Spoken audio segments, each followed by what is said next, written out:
Welcome to the Foster Leader Podcast, which is designed to educate and inspire anyone who's thinking about becoming a foster parent here in Clark County, Nevada. On most days, we have about 3,000 babies, children, and teens in foster care in Clark County, and about half of those kids will end up with relative caregivers or fictive kin caregivers. However, there still is a great need, an immediate need, for more foster caregivers. And while most people think about becoming a foster parent might want to take care of babies or our little ones or school age, we really do have a strong need for caregivers willing to help guide and nurture our teenagers as they approach adulthood. And we have a special department, a special unit within our Family Services Department to help you take care and foster our teenagers, and that is our Independent Living Unit. Today, I'm joined by Charles and Vanessa, both wonderful members of our Independent Living Unit, and they're here to tell us all about the supports that we have in place as you foster teenagers. So Charles and Vanessa, thanks so much for being here today with us. Thank you for having us. So let's start off just with some introductions. Tell me a little bit about yourself and your role at Independent Living. Sure. I can start. Okay. Like you said, my name is Vanessa Sanchez. I am one of the 3 independent living supervisors with Family Services. I've been with the county for about 13 years now. I started as a permanency specialist with our South office. A couple years after, I transferred to the specialized unit as a senior family services specialist for about 8 years until I transferred to independent living as a supervisor. So you've kind of grown your career throughout these 13 years working in different pockets of family services, and thank you for all of the years of service that you have in helping to keep our kids safe. And I can't wait to learn more about independent living. Charles, tell us a little bit about yourself and your role. Sure. Again, my name is Charles Field. I've been with Clark County Family Services for just about 3 years. Actually, next week will be 3 years, the 18th. I've been with the Independent Living Program for just about a year and a half, but don't let my youthful experience fool you. I've been around for a while. I started out my career in Rhode Island, working in human service and social work. So I'm actually entering my 31st year of human service work, social work. But I have to tell you, by far, this is the best job I've ever had. I love working with the kids in our program. That's awesome. And let's hear a little bit more about the program. So Vanessa, what is Independent Living? Independent Living is a grant-funded program that serves youth 14 to 18 years old. The staff in Independent Living work in partnership with the permanency specialist, like the assigned caseworker for those kids, to help the youth transition into adulthood.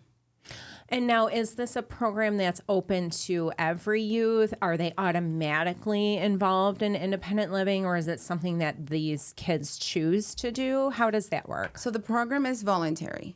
When they turn 14, they are able to participate in the program, but they do have to be in Clark custody in order to participate in independent living. So there has to be an open case through Family Services.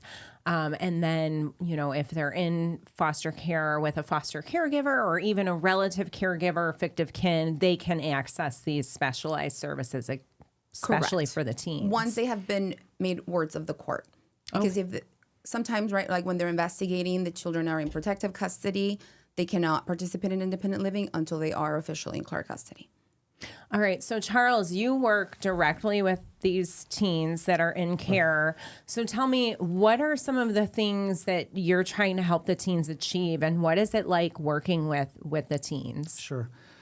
Well, at the base level, we're case managers. So we help the youth identify their strengths and their needs, and then from there we help build a case plan with them, identify their goals, and work with them to achieve the goals. So like I said, at the base, the very minimum, we're case managers. But we have a really unique position because, like Vanessa said, we can get our kids as early as 14 years old, and they can stay with us for 4 years until they graduate high school. So the relationship develops, And I know I've only been here for a year and a half, but I've already seen the depth of that kind of relationship growing. And it's the coolest thing in the world to see our relationship morph from strictly a professional. Because when you first start working with a kid, they're guarded. They don't know who you are. You're just another person with a badge coming in to do whatever. But the more consistent you are working with these kids, and we have some great caseworkers, great independent living workers working with us, the more we prove ourselves to be consistent and to be helpful, meaningful, the more trust builds. And when the trust builds, barriers comes down, and our relationship changes. We become mentors and models. Like we model how to apply for a job or how to interact with this person or that one. How do you make your doctor's appointments? That kind of thing. And it's a really cool opportunity when that change happens, because we are the first ones that the kids call when they graduate from high school, or when they pass their test or go to the prom or something they get their first job. Thrills me to no end when I'm the first person that they call because they're excited about something positive like that happen. So I want to go back to something that you opened up with. Sure. They just see us as another person with a badge, another person that is Sure. here to help them. But, it's like these teens have been through trauma, abuse, neglect. And I think that's natural for them to respond to you in that way. I'm like, oh, who is this person? I've already have, I have to go to court and work with my CASA, and I have my foster caregiver, and I have my normal, caseworker, and now I've got this other person to deal with. But when you continue to show up for that child, Right. well, for that teen, that youth, then it's that relationship building. Right. And that's when they develop a trust. Exactly. So how do you start? Well, geez, it's different for every kid. Looking for connecting points, opportunities to tell them a little bit about you. Let them know that you're willing to lower your boundaries, your barriers. It's like, make jokes about myself or where I've come from. Using humor generally is very effective with our kids because they have a great sense of humor. And most teenagers, they want to give you a hard time. They want to tease you. So that's one way to start. But like you had mentioned, being consistent, following through. If I say I'm going to get this resource for you, I better do it, and I better do it right away. In fact, after we do our welcome packet, I always ask them, what is something I can help you out with right now? If I can help you out with one thing right now, what would it be? If it's reasonable. I try to get that done right away. I can't, give a kid a car or something crazy like that. What are some of those common, what can I do for you now situations? I need to get a job. I said, all right, well, do you have your ID? Let's break it down. Yeah, everybody wants to get a job, but there are certain things you need before you can get a job. So I asked them, do you have your ID or do you have your food handler card or what kind of job are you looking for? If they don't have their ID, then I take out my phone, I schedule an appointment immediately. So, and that does two things. It shows that I'm consistent and I mean what I say and I really do want to help, and it meets a concrete need. So the next time that the kids need something, they'll be more likely to ask, and ask with the expectation that I'm going to follow through. And I would think that they don't even really know what you're capable of helping with, because I would imagine that these kids are coming in, a crisis type situation oftentimes, right? Like they're being removed from their families from a situation that is traumatic, and they might be in a fight or flight mode. So tell me a little bit more about the kids that you're seeing through our independent living program. What kind of situations are you dealing with? What are some characteristics of teenagers that are in foster care? Well, I think every experience is different, right? Starting with the reasons why they're in care, right? That affects their experience in foster care. Whether they have siblings that are placed with them in foster care, what kind of family connections they have, even though they're in foster care, right? And let's say we couldn't place with a family member. Do they still have those connections that even though they're not placed with them, are they still able to talk to their family? That affects them greatly. We with the teens that we work with, like they all come with different permanency goals. Some are getting ready. They have, even though they've been removed, right? They have a close connection to their parents. They're getting ready for the parents to do whatever they need to do to make their home environment safe and be able to go back home, because that's the goal. Some don't want that. And that's the difference with like fostering little ones, right? And fostering teenagers. They are more aware of what happened and the reasons why they were removed from the home. So some of them know, I don't want to go back home. And then we have to help them transition into adulthood, exiting foster care. Some are focused on wanting to go to college, graduate high school, things like that, right? And that's what we need to, that's why, like Charles said, you sit down and create a case plan with them. We call it an independent living transition plan, that it's driven by them and what goals they have. And their job is to help assist them meet those goals and guide them through that. And I would imagine that their goals are similar to most teenagers, right? They want to get a job. They want to graduate high school. They're looking into, college and career pathways, or just figuring out what's next, what's after foster care. Yes. They want to fall in love, right? Yes. They want to do everything. They want to get a prom dress or, a homecoming suit or whatever it might be, and just feel like a teen that hasn't gone through some of these Correct. situations that they've been through. And one thing that you said that I think is really stuck out to me is that, unlike the littles that might not quite understand what's going on, that the teens are smart. They're 100%. They can pick up on things. They're observant. This might be a pattern that has gone on and off throughout their lives, and they know why they're in care. So how do we support them through it emotionally, through mentally, the feelings, and how does that affect their self-esteem and their view of themselves? I think, like Charles said, consistency is key.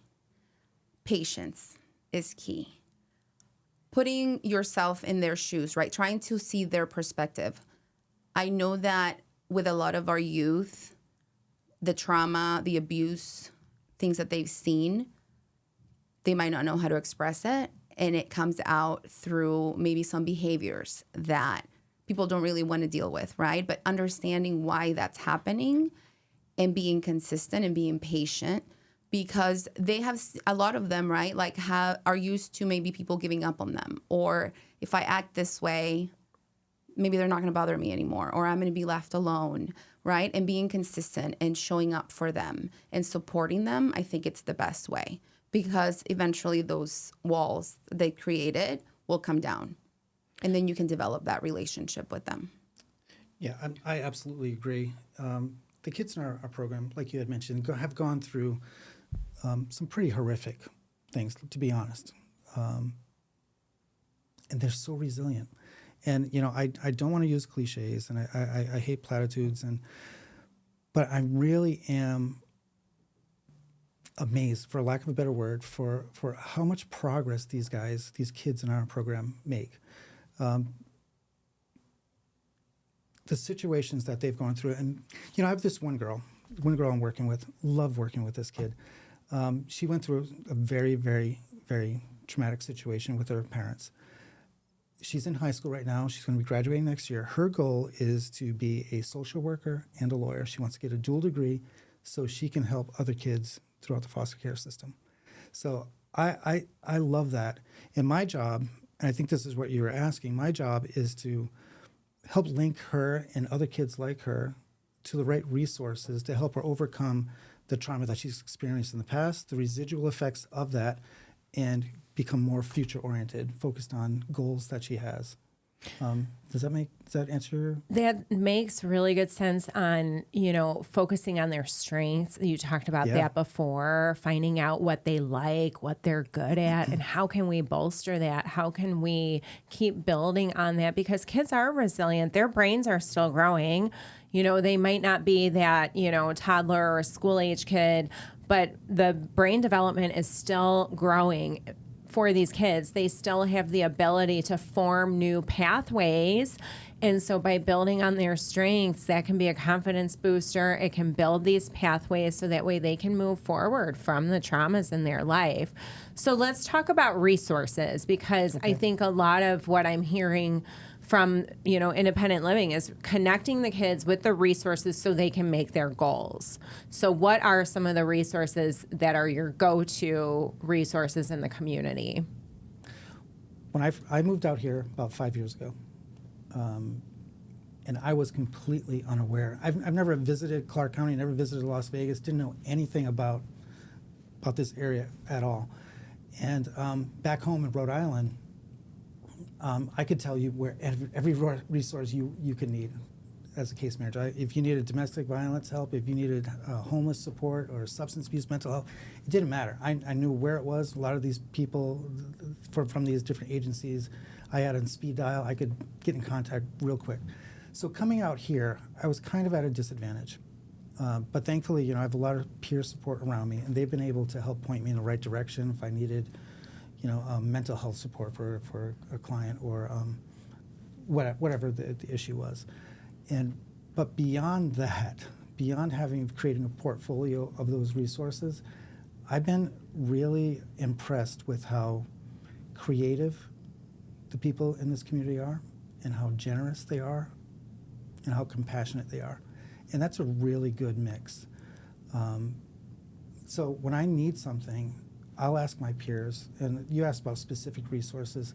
There's a lot of counseling centers that are available to our kids that we can point to, but there's other resources. Not every kid is open to talk therapy. Not every kid is interested in going to a counselor and spilling their guts to another professional. They look for different outlets. So what I like to do is to kind of broaden that base, look for other opportunities like art therapy, play therapy, something like that. Meditation, sports, definitely. Generally speaking, the permanency side of things, they really help link the kids to, like if they need, concrete supports like substance abuse, mental health, that kind of thing. We build on that, but we also get to work on other things. We've developed, I don't want to say developed a partnership, but we found resources with, say, Planet Fitness. You mentioned exercise. Planet Fitness offers free gym memberships to anyone on Medicaid. So we've been able to get a lot of our kids free gym memberships, which helps with physical fitness, stress management, community connections. It's a really cool thing. That's just one opportunity. That's a great resource. It is a great resource. So if you're fostering teens and you want to get your teen moving, and that's something that, as a foster parent, all of our kids come with Medicaid, so that way there's no out-of-pocket medical expenses for you. Our caseworkers work with you to make sure that you understand the benefits through the Medicaid program. But that's great. I had no clue about the Planet Fitness offering the free memberships to Medicaid. I didn't either. I think it's a great resource. It's the best kept secret. And let's talk about, Vanessa, share with me about like these educational goals. Is there help for these students as they move forward and look at university or community college or trade school? What does that look like? So first of all, we do have Chafee grant funds available for the youth in independent living. Depending on what age they are, they get a specific amount per fiscal year that we can utilize for things that have to do with education or career exploring or daily skills, daily living skills. And that's one resources that the youth can access in independent living. We have bus passes available for them, right? They need transportation. They want to get a job. They need to go out to do interviews.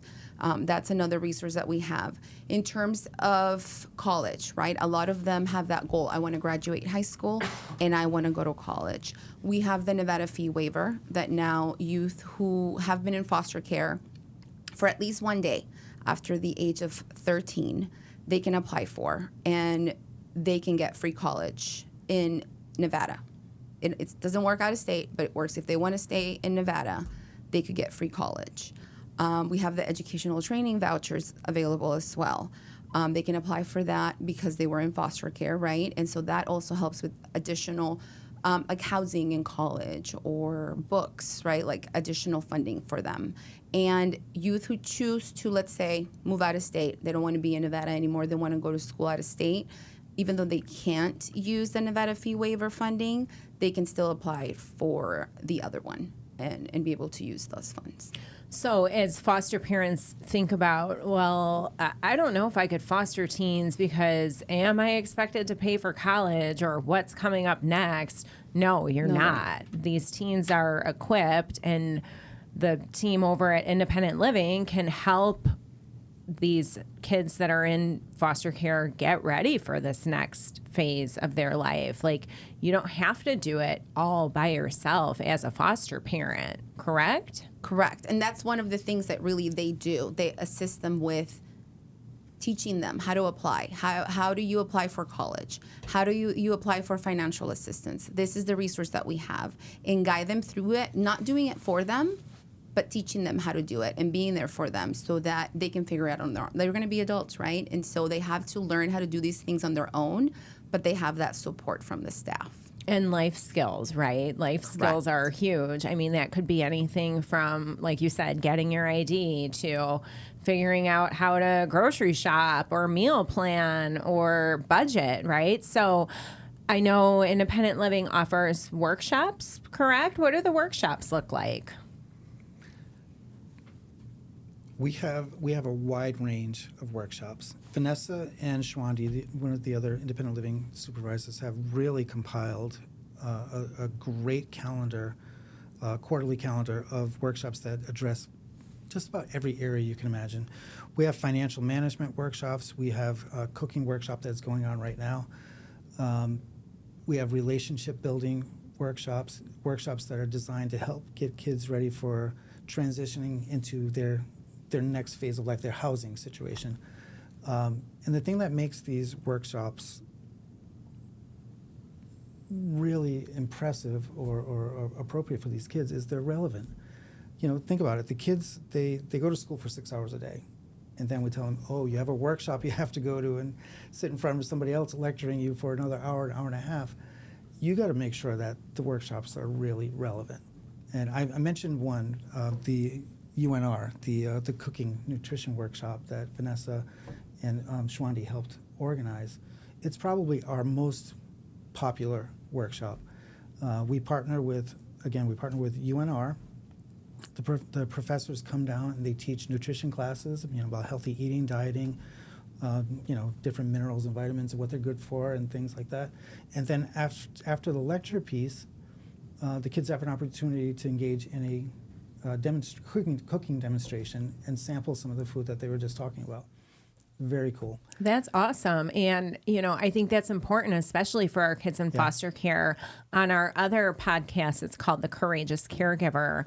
I talk a lot with foster parents, and something that I hear continually is, the kids in my care, they look at 7-Eleven as the dinner store. They're getting pizza or, like those hot dogs on those spinning wheels, and that's not nutritious, and that's not, what you should be eating every day for dinner. And so if you're a teenager and maybe you don't have the best habits and you're about to go become an adult and you don't have anybody really watching over you, those nutrition courses, that's a wonderful way to learn how to live a healthier lifestyle and get the vitamins, minerals, and nutrition that you need. And who doesn't love food? Right, absolutely. Right? And if you couple that with the financial management classes, grocery shopping becomes a little bit easier. When I was, we all joke about college life, eating ramen noodles in college, but that's because maybe I didn't have the right budgeting skills to say, I can buy this healthier food and it tastes much better than the ramen noodles and still live on a decent budget. Do you know what I mean? Do you mind if I highlight one of the other workshops that has been really... Tell us everything. I want to hear all about it. I'm so excited about this workshop. It's coming to a close. We partner with a company called the Writer's Block. It's a bookstore right downtown on 4th Street. It's fantastic. And what makes it so good is these guys have a relationship with UNLV. So UNLV graduate professors and students come, and they teach all kinds of, about how to write in different genres of literature. So all this came about because we have some kids in our caseload, a lot of kids in our caseload who like to write. They write stories, they write poetry. One kid wants to be a screenwriter for movies. So what they do is they come to these different workshops. Every session is a different topic. So one week may be poetry, the other week may be sequential drawing, telling stories with pictures only. We've had classes on like journaling, like being a journalist, kind of like what you're doing right now. And the kids just love it. But the really cool thing about this isn't just for information. At the end of the series, the kids get to choose their favorite piece. And that piece is going to be edited and compiled into a book, an actual book like you could buy on Amazon, Barnes & Noble, really high quality stuff that they can keep for themselves. And they can use that for resumes, for college, for posterity. I just got goosebumps. These kids are going to become published authors. Right? At 16 That's years so old, cool. they could be a published author. Yeah, that's amazing. And I can imagine that, what I'm hearing is we're building on their strengths. We're giving them the tools. We're figuring out what they're good at, what they like, and how can we develop and improve our program to meet their needs. That's so awesome. And that's what I wanted to add. I know that the supervisors we're the ones scheduling, like he said, we're working on like partnering with community providers to create this schedule. But really the ones having those conversations with the youth is the independent living staff. And they're the ones coming up to us and saying, hey, I have a group of kids that are interested in this. Can we figure out how to develop a workshop for them? And they even go out into the community and speak to people. Charles is great at that. And figuring out, are you able to do a workshop for these kids? We have another worker who developed a relationship with somebody who does eyelashes, right? And she wanted to come and do a workshop, not about how to do lashes, but how she opened up her business and what she needed to do. And we have a workshop that a lot of our girls are interested in cosmetology, right? So she's coming and talking to them about her experience as a teen and how she overcame whatever was going on in her life and what steps she took to open up that business. And they're taking in all of that information. Well, kids want to do what they see.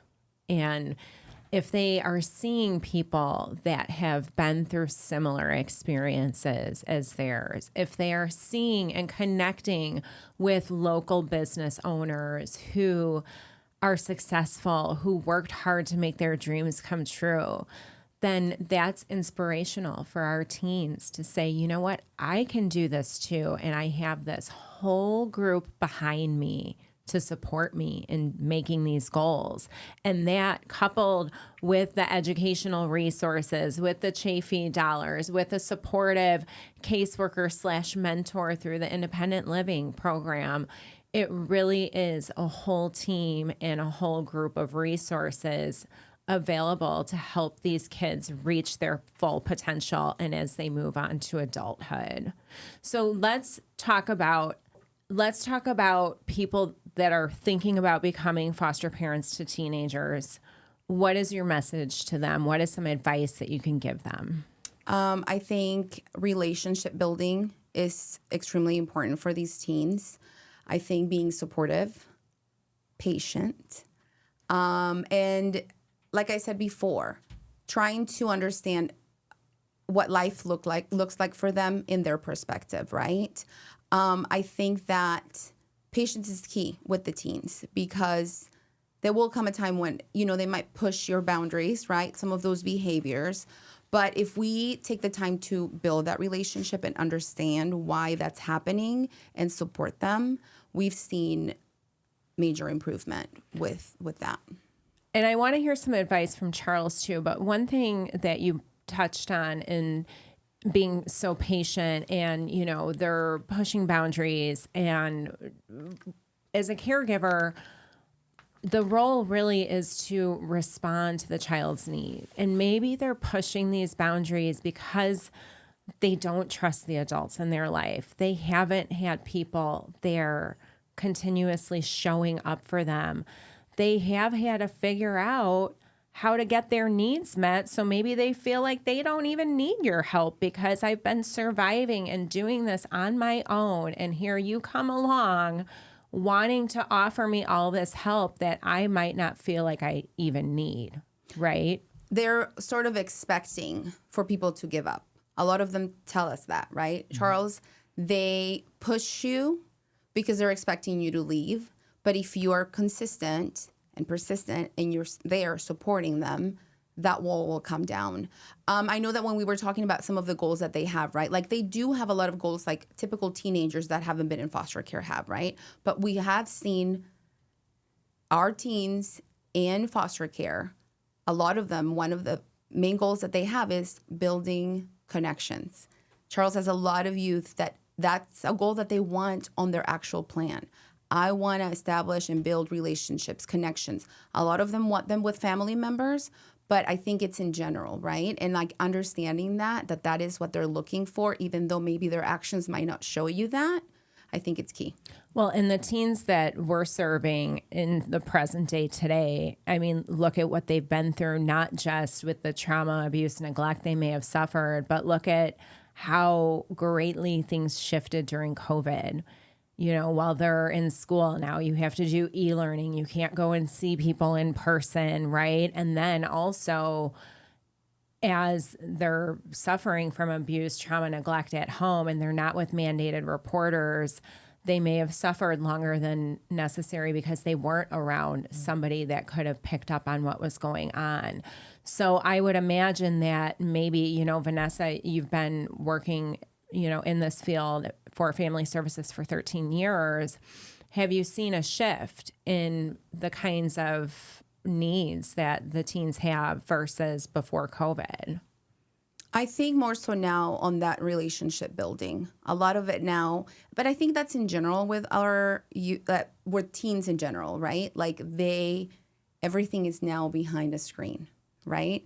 But typical kids who are not in foster care, right? Like they have those connections at home. Even though maybe sometimes with their friends, they're behind the screen, everything is through the phone or the computer, right? Our youth in foster care don't have that. They have been removed from their family environment. And no matter how hard, no matter the abuse, no matter what they went through, they all say they want to go home. They love their families. They love their families. They miss their families. Do they want it to be safe? Of course they do. But at the end of the day, they want things to get better so they can go home. And you bring up a good point on a lot is on the screen, you know, social media, you know, they're comparing their lives to like these Instagrammers where everything just looks amazing and perfect, you know, and so as you work with these teens, does that come up? Does social media come into play as you're, you know, helping these kids? It comes up, but it's not really at the forefront. I think the kids that we work with, like all the kids like to play video games. All the kids love social media.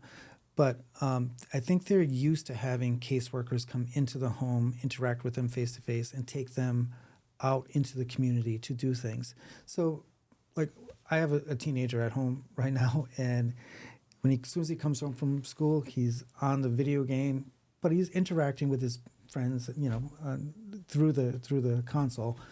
The kids in our program, sure, they play video games, but I think they're more apt to get out of the house and do things face to face, especially if they're with somebody who's wants to do that with them or needs to do that with them. Does that make sense? Yeah, and have these experiences that they might not have had before, right? I think so. Because they have that supportive adult now who's not giving up on them and who's right by their side. Hey, let's go pick up some job applications. Let's go check some things out at the library or whatever it might be. Charles, what's your advice for anybody thinking about fostering teens? To me, one of the biggest tragedies in foster care is the multiple placements that kids have. The lack of placement permanency. I'm not talking about guardianship or adoption, reunification. I'm not talking about that. I'm talking about the kid who his goal is or her goal is to age out of foster care, and they get bounced around to multiple foster homes. To me, that's a tragedy. And some of that could be attributed to the fact that the foster parents don't know what they're getting themselves into. I mean, I think it happens a lot of times with people. We create these scenarios in our mind of what life is going to be like. And then we realize, maybe it's a little bit more challenging than we expected, and then placements get disrupted. One thing to keep in mind, and I don't want to scare any potential foster parent off, is the average kid not in foster care, 2 out of every 10 get diagnosed with a mental health disorder. Holly, any idea what the rate is for kids in foster care? Well, we just did an episode on mental health, but I don't think we really went through the statistics, but yeah. I would say probably about 75% of kids in foster care. 61%. Okay. 6 out of every 10 kids in foster care have at least one mental health diagnosis. And I think a lot of foster families may not be equipped to handle that in general. So I would say, first off, take a sincere look at yourself. What is motivating you to be a foster parent? Are you ready? Do you have the support available to help meet the kids' needs, especially around mental health and behavioral problems? And then I would say expose yourself to teens. Get out, go volunteer at your church youth group, or become a CASA worker. Then you really have an opportunity to see what it's like for the kids in foster care. I would say maybe link to an organization like Foster Kinship. They have a volunteer program where you can have more direct contact with kids in foster care, so that when you do get in that situation, you're not overwhelmed. And then if you already are in that situation, you're already fostering a teen, reach out to the independent living worker, reach out to the permanency worker, find out what other supports are available to you, because the last thing you want to do is be placed on an island or feel like you're on an island by yourself with no support, and you're having a kid who's having a hard time and you don't know how to handle. We don't want to see any more disruptions. We don't want to see kids face multiple placement disruptions. I feel like I'm rambling, but I think you're bringing up so many really raw and valid concepts for people to truly, truly think about. We had an episode recently with our foster care recruiters, and this is our team that goes out in the community and goes to events and, talks with the public about becoming foster parents.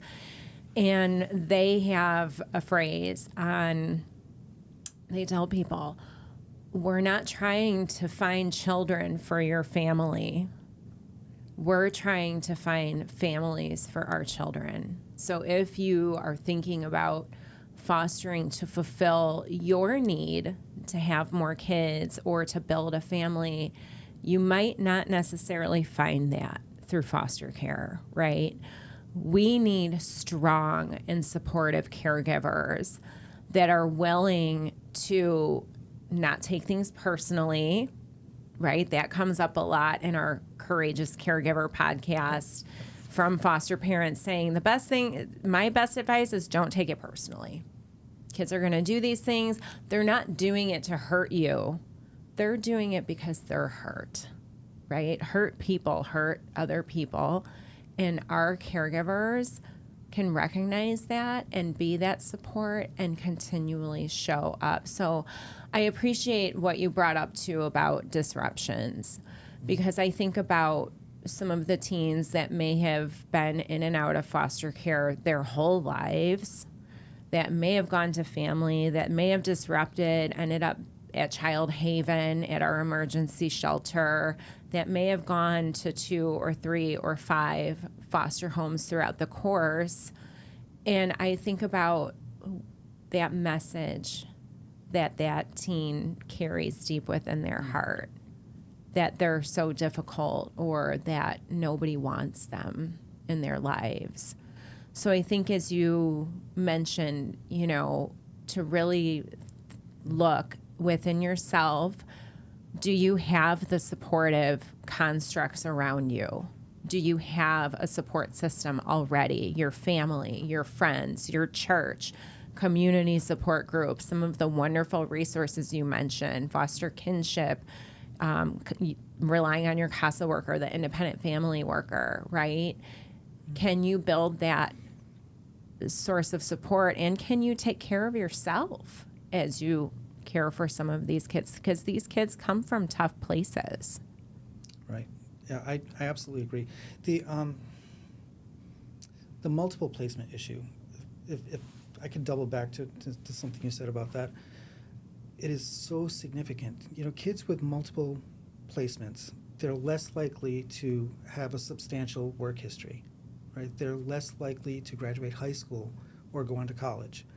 They're more likely to get involved in substance abuse. They're more likely to get incarcerated, and less likely to develop trusting relationships with other adults or other people in general. On the opposite side, though, if they do have a safe, stable environment to grow up in, a permanent place, even though permanent's in quotation mark, until they age out of foster care, then all the opposite is true. They're more likely to have a substantial work history, which increases likelihood, as we know, of getting a better job. They're more likely to go on to college, get a college degree, which again leads to a better job. They're less likely to get involved in domestic violence or substance abuse or be incarcerated, and the ability to form those trusting relationships because they've had experience with it already. All that comes from the consistency in the homes, or lack of. And having routines and having Sure. that support that's there for you that you know you can rely on. Let's talk about graduation, because you mentioned high school graduation. So how are we helping these teens? Vanessa, what are we doing to help these teens make it through high school? And then how are we celebrating these accomplishments? First of all, the IL staff, right? Like at every visit that they have with our youth, I know that they are printing their transcripts, going over their grades, checking how many credits they're short or if they're right on track to graduate, and finding resources and figuring out what they need to do to make sure that they can graduate. That's number one. Once we know, right, like they're going to graduate, we do have a graduation party that we have in independent living every year to celebrate those youth who graduated. And we have people there, we have resources for them available.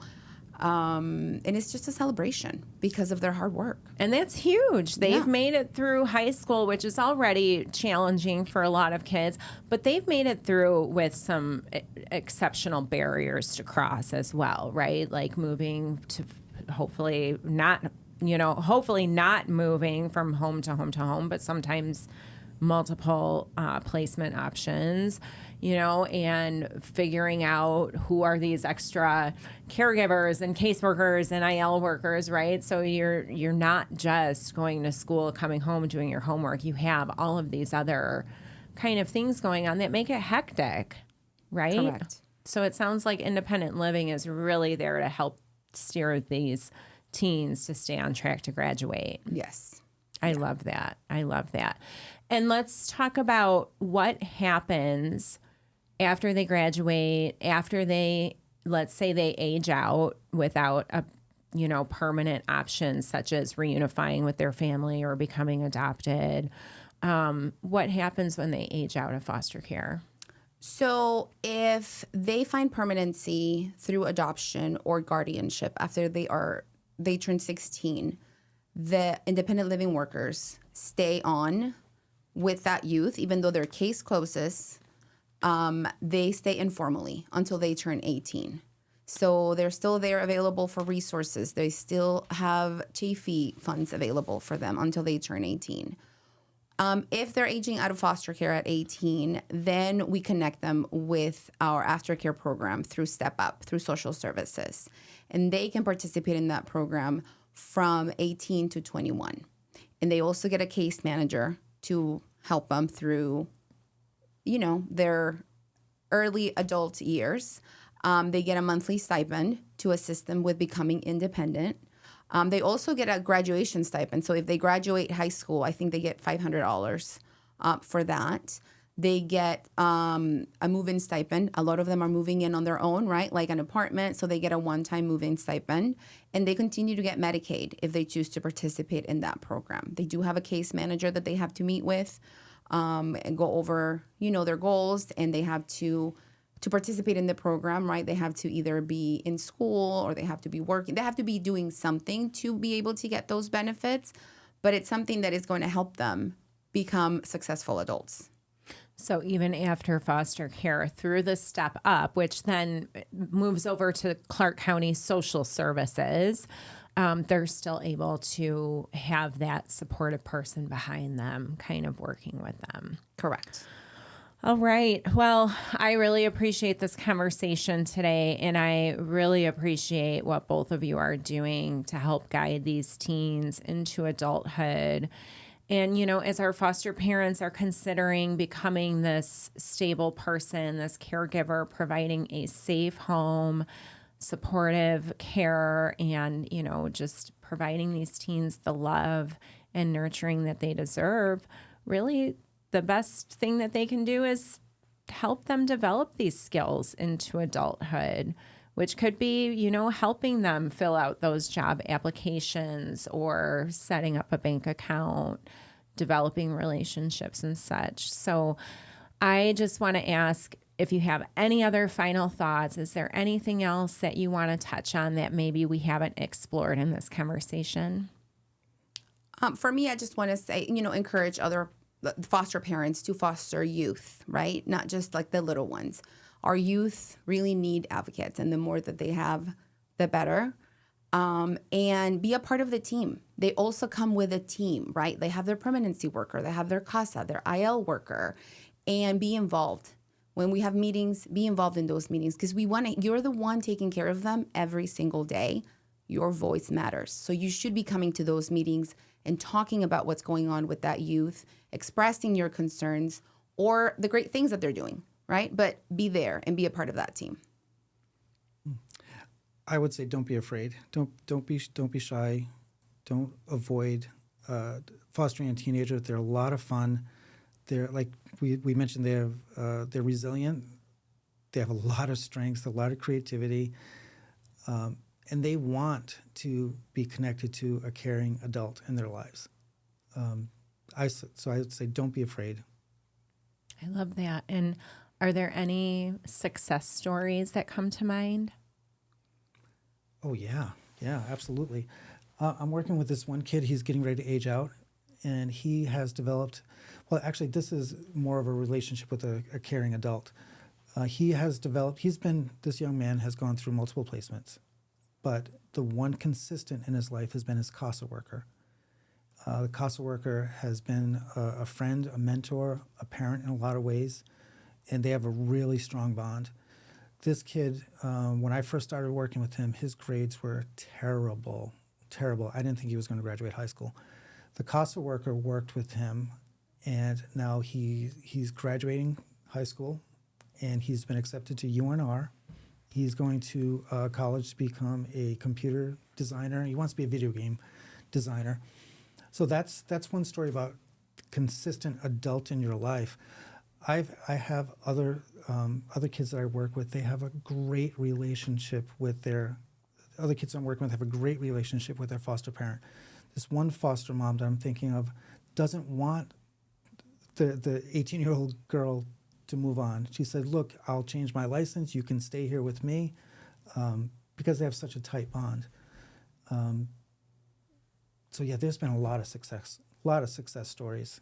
There's a lot of really great foster parents out there. There are a lot of really great foster parents, and there are success stories. We posted a video to our Facebook page recently with an aged out youth who had been through the independent living program.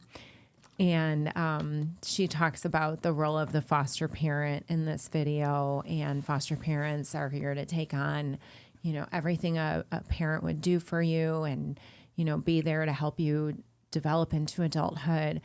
And somebody had commented on our Facebook post with this video saying, that young lady is a nurse at the doctor's office that we go to, and she's amazing. That's so great. Wow. That's so great. And I just was like, yes, Right. yes, this is success. When Yes. we see our teens from foster care get that support that they need, get that,